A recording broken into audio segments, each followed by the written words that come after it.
नमस्कार, मैं अशोक व्यास और आज का वाइड एंगल विद अशोक व्यास कार्यक्रम समर्पित है एक ऐसे व्यक्तित्व को जो हमारे बीच अपनी रचनाओं के माध्यम से रहेंगे। यूं वो 1 जुलाई 1942 को जब आए थे तब भारत स्वतंत्र नहीं था। उन्होंने स्वाधीन भारत में अपनी सृजनशीलता से अपनी बेचैनी को समझते हुए उसमें कुछ समाधान ढूंढते हुए जो एक सृजनात्मक यात्रा की और जिस तरह के उपहार उनकी सृजनशीलता से हम तक पहुंचे हैं, उस सिलसिले में कभी रुकावट नहीं आएगी। पर देय रूप में वो 29 अप्रैल 2021 इस बरस कोविड के कारण हमारे बीच से चले गए। कुंवर बेचैन जी एक अच्छे कवि शायर होने के साथ साथ एक इतने आत्मीयता से परिपूर्ण इंसान थे। वो जहां गए, जिनको उन्होंने छुआ, वो उनके साथ खास स्मृतियां लेकर बने हुए हैं। आज ये जो बातचीत का एक क्रम हम शुरू करने वाले हैं उनकी यादों को समर्पित, उसमें मैं शुरुआत जिनके शेर से कर रहा हूं, उनकी पुस्तक के आमुख में भी कुंवर बेचैन जी की पंक्तियां हैं और न्यूयॉर्क के हमारे शायर मित्र अशोक सिंह जी की ये गजल है। बाद मुद्दत के याद आई फिर, आंखों में कुछ नमी सी छाई फिर। अशोक जी, आपका स्वागत कर रहा हूँ। धन्यवाद। नमस्कार, बहुत बहुत नमस्कार सभी को, दर्शकों को भी और अशोक जी आपको भी। और हमारे साथ भारत से गुरुग्राम स्थान से जो एक दंपति जुड़ रहे हैं, दोनों सृजन यात्रा में भी एक दूसरे का सहयोग करते रहे और आप दोनों को ये सौभाग्य है कि कुंवर बेचैन जी का सामीप्य आपको गाजियाबाद में मिला था और राजेंद्र निगम राज जी अपने बैंक के कार्य से मुक्त होकर पूरी तरह सृजनशीलता में जो जुड़े हुए हैं, उसका श्रेय उनके भीतर की प्रेरणाओं के साथ साथ उनकी जीवन संगिनी इंदु जी को भी जाता है। दोनों का स्वागत है। नमस्ते। नमस्कार, बहुत बहुत धन्यवाद। नमस्कार अशोक जी, बहुत बहुत धन्यवाद आपका। तो ये जो हमारी बातचीत है, इसमें एक संजीदगी है, लेकिन उस संजीदगी के साथ में एक जिंदा दिली जो एक शायर की बेचैनी जब किसी को छूती है तो वो दुख में भी कहीं कोई एक सौंदर्य देख पाता है। तो अशोक सिंह जी, मैं आपसे प्रारंभ करना चाहता हूँ बात की आपकी पहले मुलाकात कुंवर बेचैन जी से कब हुई, क्या याद आता है आपको? अच्छा याद दिलाया आपने। 2007 में सबसे पहले उनसे मुलाकात हुई थी। कई सारे लोग भारत से आए थे, उनमें से सोम ठाकुर जी थे, कुंवर बेचैन जी थे, उनके साथ 2 और कवि थे और हमारे घर पर ही उस समय रुके थे और सबसे कम बोलने वालों में से कुंवर बेचैन जी थे। तो रात में जब गोष्ठी लगी तो वहां पर सारे लोग बैठे थे, ये चुपचाप एक कोने में मुस्कुराते रहते थे बैठे हुए। उस समय मुझे ये नहीं पता था कि इनसे इतनी आत्मीयता बढ़ जाएगी। एक दिन ये मेरी पहली पुस्तक का मेरा परिचय लिखेंगे, उसका आलेख लिखेंगे और आत्मीयता भी इतनी बढ़ गई कि मैं इनसे अक्सर फोन पर बात भी करता था, चर्चा भी होती थी। गजल जब लिखना मैंने सीखा तो वो हमेशा कहते थे कि तुम बहर के चक्कर में मत पड़ो अशोक, तुम सिर्फ लिखो भावों को। और फिर 2013 में फिर से आए, उस समय 2 दूसरे कवियों के साथ आते तो और प्रगाढ़ता बढ़ी, बात भी होती थी। इसके बाद 2019 में हम लोग भोपाल गए थे एक विश्व रंग कार्यक्रम के तहत। उसमें उनकी पुत्रवधू भावना कुंवर जी आई हुई थी, उनसे मुलाकात हुई और भावना से तत्काल हमारा जो मन मिलना होता है ना, वो तुरंत मिल गया। छोटी बहन जैसी उनको मैं मानता हूँ और प्रगीत से मिला नहीं हूँ, लेकिन भावना और प्रगीत से इतना हमारा सानिध्य हो गया कि हमारा एक साहित्यिक प्रोग्राम जो हर हफ्ते चलता है, कोविड के समय से चालू हुआ, उसमें वो लोग लगभग हर हफ्ते आते रहे। तो एक परिवार जो पहले सिर्फ कुंवर जी को जानते थे, एक परिवार में सम्मिलित हो गए। तो कुंवर जी से ऐसा लगता था कि परिचय हमारा बहुत प्रगाढ़ हो गया है, जान पहचान बढ़ गई है और साहित्यिक चर्चा हमेशा उनसे रही।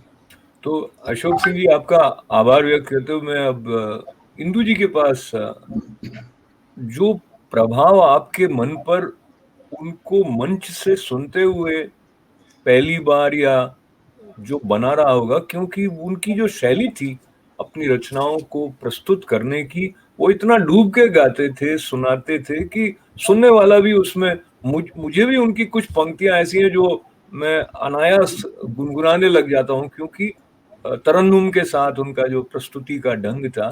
तो इंदु जी, पहले आप उनका जो ये वाला एस्पेक्ट है उनके व्यक्तित्व का, जिसमें आप देखते हैं कि एक रचनाकार अपनी रचना को पूरे प्रेम से पहुंचाने में उसकी पूरी आत्मा, उसका जैसे रोम रोम उसमें था, नदी बोली समंदर से। और कोई पंक्ति आपको याद आती हो तो भी सुनाए। क्या बात।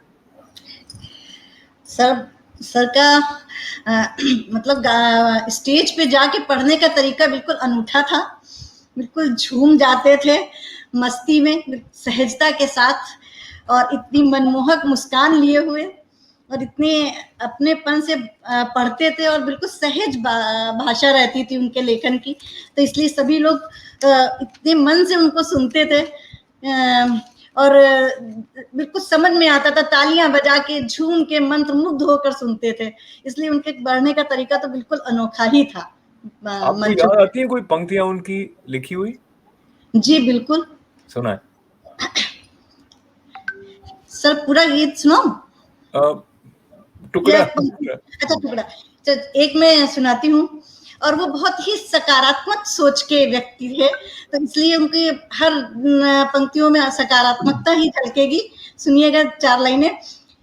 रोज रोज जब घूमने को जाता हूँ, रोज जब घूमने को जाता हूँ, नीम की पत्तियां चबाता हूँ। क्या बात। नीम की पत्तियां चबाता हूँ, जितनी कड़वाहटें हैं दुनिया में, मैं उन्हीं को दवा बना। क्या बात है, क्या बात, क्या बात, क्या बात। बहुत मैं उन्हीं को दवा बनाता हूँ। बहुत सुंदर, बहुत धन्यवाद है इंदु जी का। इंदु जी के साथ में जो हमारे राजेंद्र निगम जी हैं, उनका भी कुंवर बेचैन जी से गाजियाबाद में जो संपर्क हुआ है, वो प्रारंभिक संपर्क किस तरह इतने गहरे आत्मीय संबंध तक पहुंचा, उसके बारे में उनसे कुछ जाना जाए। राजेंद्र जी, आप बताएं उनका क्या जो इनिशियल इम्प्रेशन आपके मन में है। जी, ये जो प्रश्न है, इसका जवाब अगर 1000 व्यक्ति देंगे, सब वही देंगे कि उनका मधुर व्यवहार, उनकी सहजता, और इतना मतलब जिसने अगर दुनिया में कभी गांव ना गया हो, उसने फलदार वृक्ष ना देखे हो, तो कुंवर बेचैन जी से मिला हो तो जान जाएगा कि फलदार वृक्ष कैसे होते हैं, कितने झुके रहते हैं, और इतनी विनम्रता। 2014 में मुलाकात हुई, 2004 में मुलाकात हुई, 17 साल हो गए। जो पहले दिन मुलाकात हुई और जो अंतिम मुलाकात हुई, दोनों में उतने ही विनम्र, कहीं भी जरा भी मतलब 1 इंच का फर्क नहीं कि आदमी कहाँ से कहाँ पहुंच जाता है, लेकिन उसकी विनम्रता वही रहनी चाहिए। ये सीख उनसे मिलती है हमें, तो हम सब इतने प्रभावित हैं।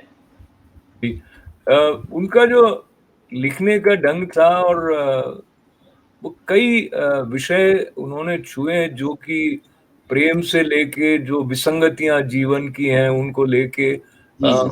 तो आपको जब उनको आप याद करते हैं, तो उनके व्यक्तित्व में मुख्य रंग रचनाकार के रूप में कौन सा दिखता है आपको राजेंद्र जी? उनकी हर रचना, चाहे गीत हो या गजल हो या कुछ भी हो, उसमें एक तो सकारात्मक रहता है। वो जीवन को जीने का संदेश देते हैं कि हमें जीवन जीना है, खुलकर जीना है, हंसकर जीना है, कभी निराश ना हो। जैसा कि भी हम सबने देखा, अंतिम समय में अस्पताल में पड़े होने के बावजूद वो रोज कुछ लिखते रहे और लिख के संदेश भेजते थे कि हम आएंगे, ठीक होके आएंगे। लेकिन ये तो नियत का विधान था। तो उनके बहुत से ऐसे शेर हैं जो हर कोई कोट करता है। तो मैं, अगर आपकी इजाजत हो, स्वागत है, स्वागत है। 2-3 शेर मैं प्रस्तुत करना चाहूंगा। जी। हालांकि जब छांटने की बात आती है कि कौन सी सुनाई जाए, तो सबसे बड़ी दुविधा यही है उनकी कौन सी रचना उठाई जाए, क्योंकि हर रचना में ऐसी विशेष बातें हैं जिन्हें हम मतलब सोच भी नहीं सकते कि ऐसा लिखा जा सकता है। तो एक उनकी रचना के 2-3 मैं शेर पढ़ना चाहूंगा। स्वागत। कि दुल्हनों के भाल चिपकी बेंदिया अच्छी लगी, दुल्हनों के भाल चिपकी बेंदिया अच्छी लगी, फूल में लिपटी हुई तितलियां अच्छी लगी। क्या बात है, क्या बात है, क्या बात। फूल से लिपटी हुई ये तितलियां अच्छी लगी, आज तेरा नाम जैसे ही लिया वो रुक गई, आज तेरा नाम जैसे ही लिया वो रुक गई, आज सच पूछो तो अपनी हिचकियां अच्छी लगी, आज सच पूछो तो अपनी हिचकियां अच्छी लगी। क्या बात है, क्या बात है। तो बहुत ही सुंदर। और अशोक जी, आपकी तरफ आते हुए मैं भी कुंवर बेचैन जी की कुछ पंक्तियों के साथ अपने दर्शकों को जोड़ लेता हूँ। और उन्होंने कोई रास्ता है न मंजिल न तो घर है कोई, कोई रास्ता है न मंजिल न तो घर है कोई, आप कहिएगा सफर ये भी सफर है कोई। क्या बात है। एक शेर और इस गजल का अशोक जी आप तक आते हुए जी। रात दिन अपने इशारों पे नचाता है मुझे, रात दिन अपने इशारों पे नचाता है मुझे, मैंने देखा तो नहीं मुझ में मगर है कोई। तो आप देखिए वो कहाँ से दार्शनिक जो उनका भाव है वो भी सहज रूप में बोलचाल की भाषा में इस तरह आ जाता है, मैंने देखा तो नहीं मुझ में मगर है कोई। और ये जो कोई है उस के साथ का जो उनका जुड़ाव है वो कई रचनाओं में अलग अलग रूप में प्रतिध्वनित होता रहा है। अशोक जी, आपकी उनकी अगर प्रिय रचनाएं चुनने की बारी आए कुंवर बेचैन जी की, तो क्या आप सुनाएंगे? जैसा कि कहा हमारे निगम साहब ने कहा कि कुंवर जी की बहुत सारी कालजयी रचनाएं हैं, और उनकी हमेशा जब 2007 में आए थे तो एक नज्म उनकी हमने एक बहुत ही फैंसी सा एक बुकलेट निकाली थी, बहुत मोटे कागज पर खूबसूरत, और उसमें उनकी एक नज्म थी नदी बोली समंदर से।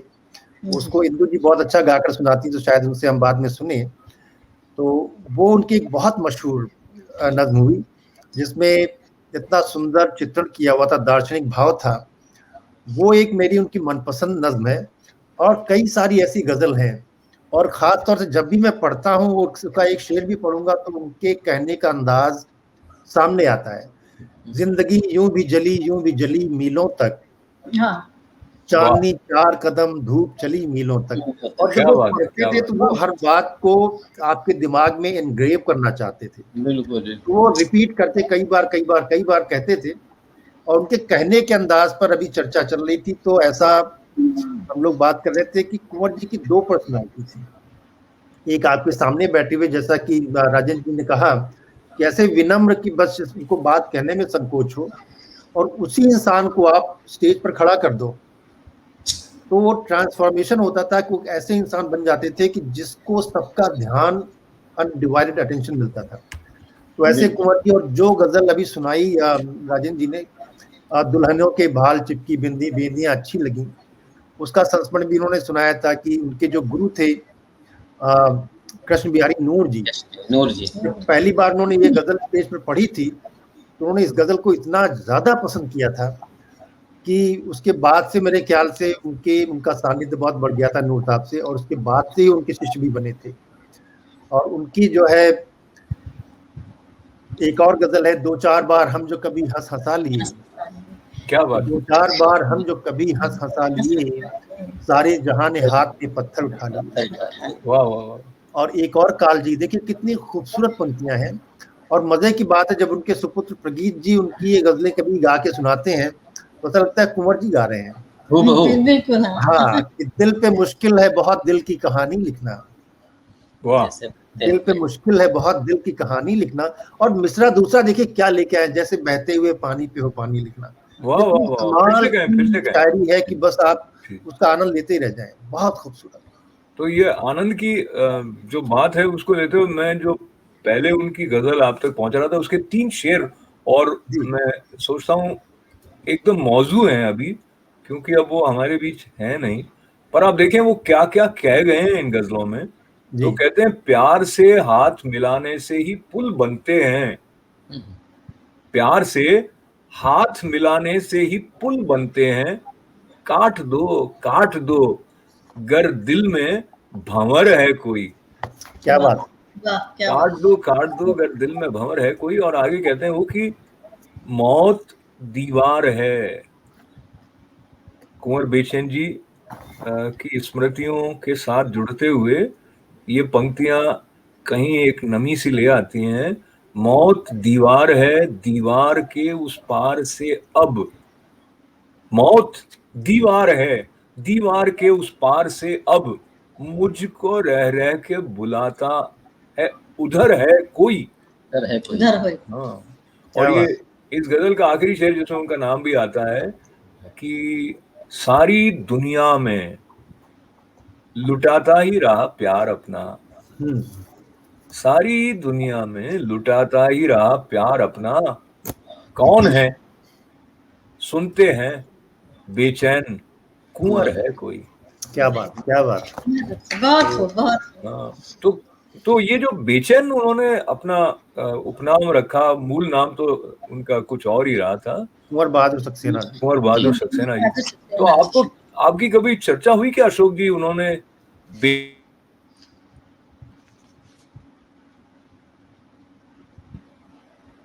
ऐसा लगता है कि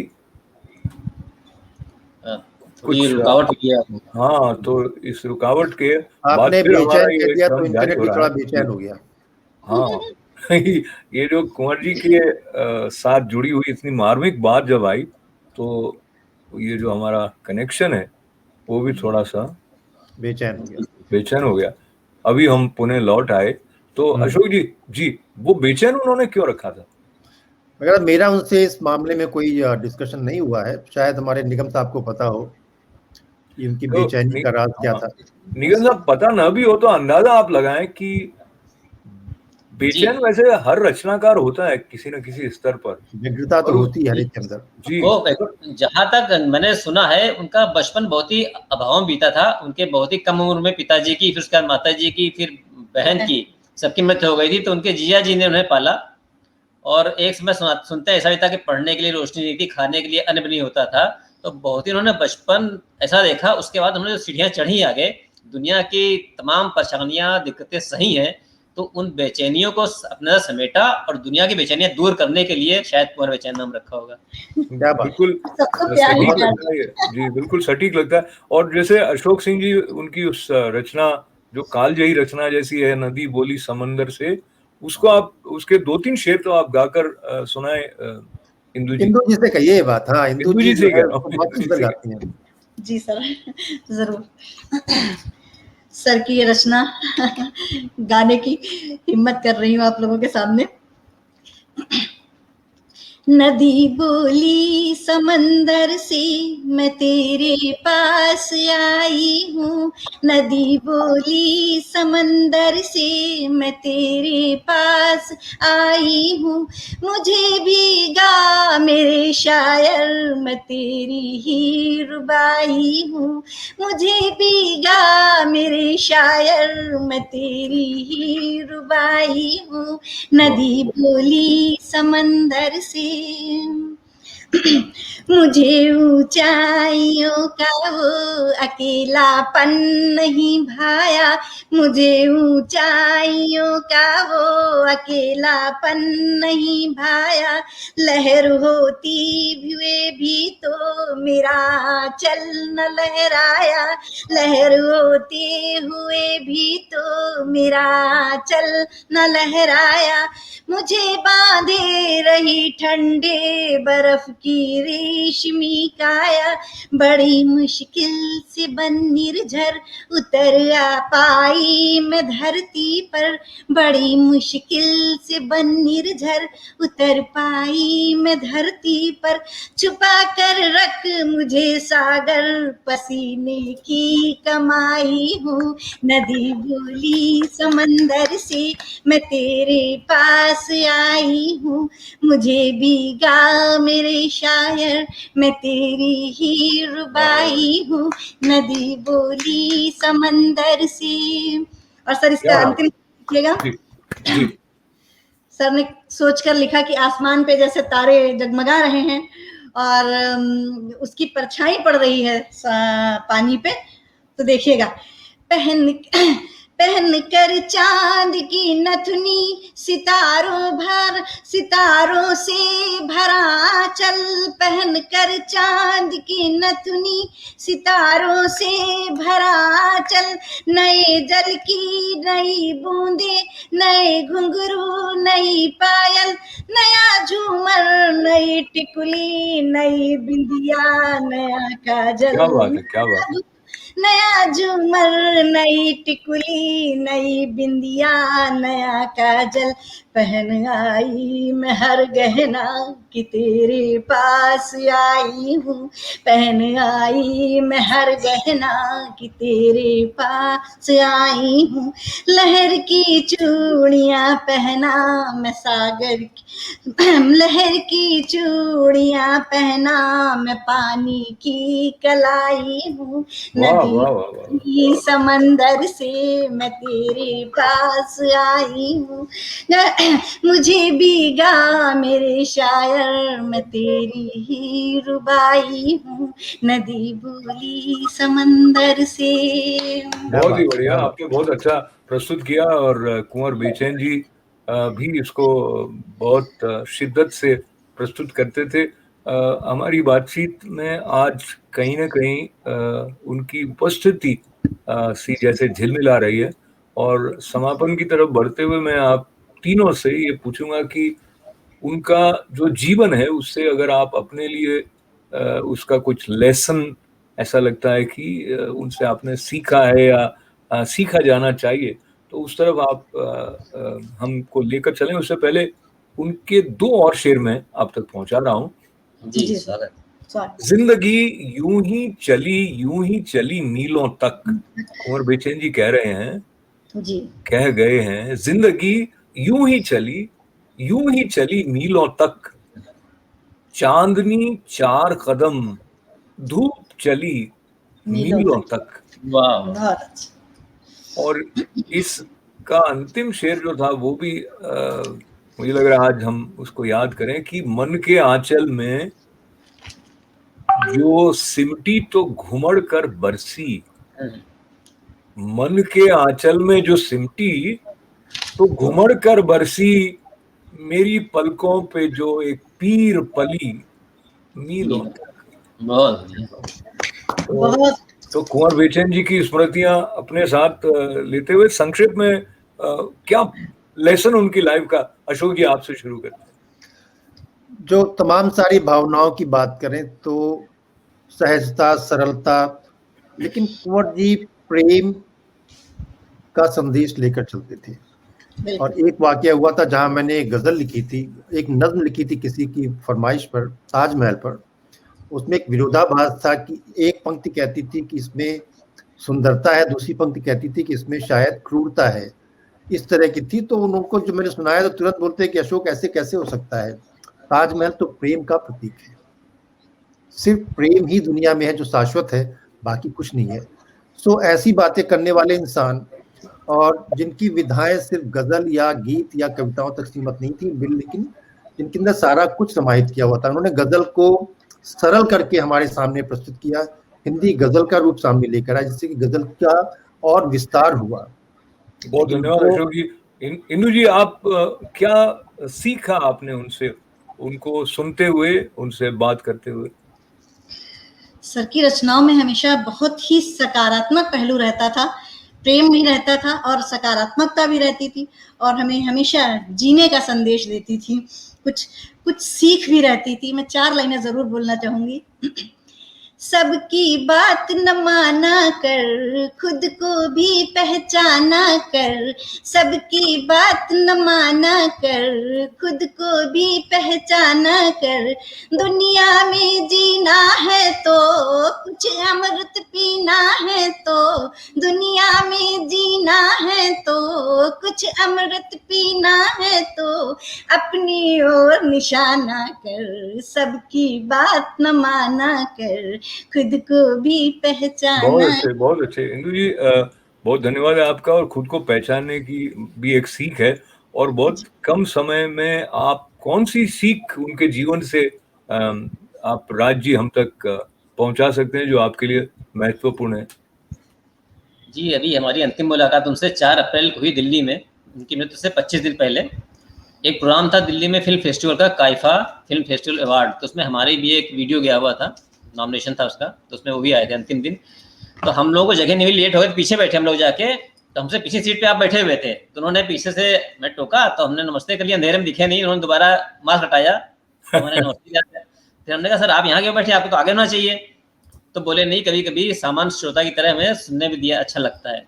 फिर मैं गया आयोजकों के पास, उनसे कहा, वो नीलेश चतुर्वेदी जी से कि सर वो तो बेचैन जी पीछे बैठे हैं। फिर वो आए तो बड़ी मुश्किल से उठ के साथ उनके आ गए, इतने विनम्र। तो ये विनम्रता जिस दिन हम सीख जाएंगे उस दिन उनके चरणों की धूल के बराबर हो जाएंगे। क्या बात। बहुत आप तीनों का मैं आभार व्यक्त करना चाहता हूं, और ऐसी शख्सियत हमारे बीच जिंदा रहनी चाहिए। उसके लिए हम उनकी रचनाओं के द्वारा उनको अपने अंदर जीवित अनुभव कर सकते हैं। और इस तरह का जो विनम्रता का, सादगी का, रचनात्मकता के साथ संघर्ष से निकले हुए जीवन में तप कर सब तक प्यार बांटने पहुंचाने का जो भाव कुंवर बेचैन जी का रहा, उसको आप तीनों के साथ याद करके हमारे दर्शकों को भी प्रेरणाएं भी मिली होंगी, आनंद भी आया होगा, और उनके प्रति अपनी श्रद्धा आप सबके साथ, दर्शकों के साथ व्यक्त करते हुए पुनः आपका आभार है, धन्यवाद है। सर और आपका भी हमारे धन्यवाद, नमस्कार हम लोगों को बुलाने के लिए। और आप सब हमारे साथ जुड़े उसके लिए आपका आभार व्यक्त करते हुए मंगल कामनाएं। अशोक व्यास को अनुमति दें। नमस्कार।